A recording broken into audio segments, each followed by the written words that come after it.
In this tutorial, we will teach you how to understand formulas and functions in Excel. Over here we have two ways of calculating the sum.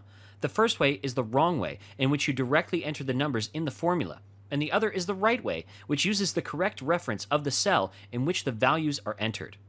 If we write is equals 2 plus 2, then we will get the answer 4, which is the same answer that we will get if we use the cell reference. The difference comes when you change the value. Instead of adding 2, if we add 6, then the answer would be 8. However, only the formula in which we have used the cell reference changes to 8, and the other one remains the same, because it has nothing to do with the values that are in the cell E5 and E6. So instead of simply adding the numbers, use cell references. We can do that by writing is equals to E5 plus E6. When you give a cell reference, it uses the data that is there in the cell. There are more than 300 functions in Excel, where functions are basically pre-made formulas. In the next sheet, we have a column full of numbers. To calculate the average of these values, there are two ways.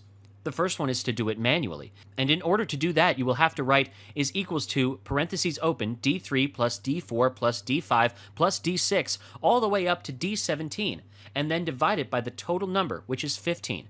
This method is prone to errors, as you might end up skipping cells, etc. The right way is by using the average function.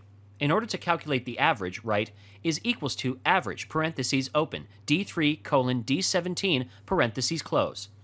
As you can see, both of them are giving the same answers, but there is still a major difference. If you change the value of any cell, like we did in D6 and D12, the answer will still be the same from both methods. However, if you delete the values from these cells, the answers will be different because the formula is still dividing the total sum of all the remaining values with 15, and the average function is dividing by the total number of cells which have values in them, instead of dividing them by 15. So the next time you work in Excel, be sure you keep this in mind while doing calculations.